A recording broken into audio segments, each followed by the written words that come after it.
Jewish money wisdom, is all destruction forbidden by Bal Tashchit.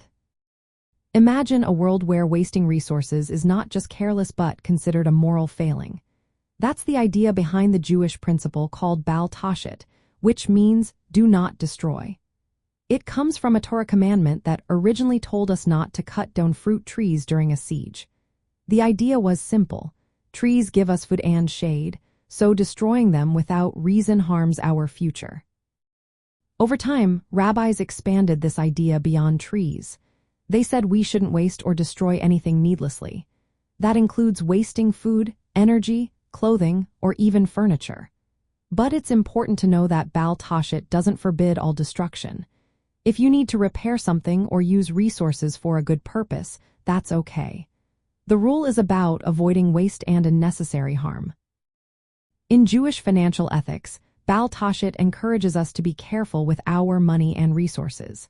It reminds us not to spend wastefully or destroy what could be useful.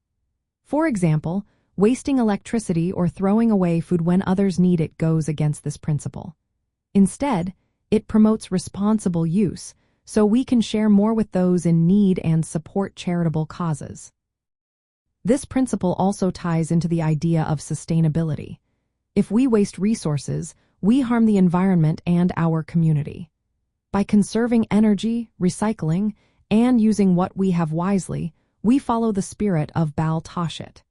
It's about being good stewards of what we're given, making sure nothing goes to waste unless it's necessary.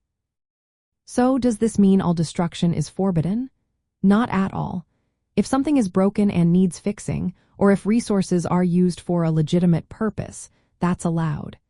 The key is to avoid wastefulness and unnecessary damage.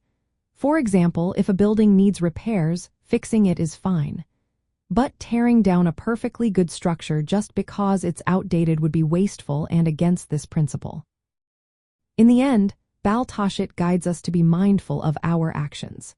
It teaches us that responsible resource management is part of our ethical and spiritual duty.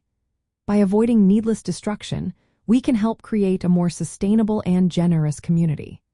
This way, our money and resources serve not just ourselves but also the greater good, aligning with the values of Torah and Jewish philanthropy.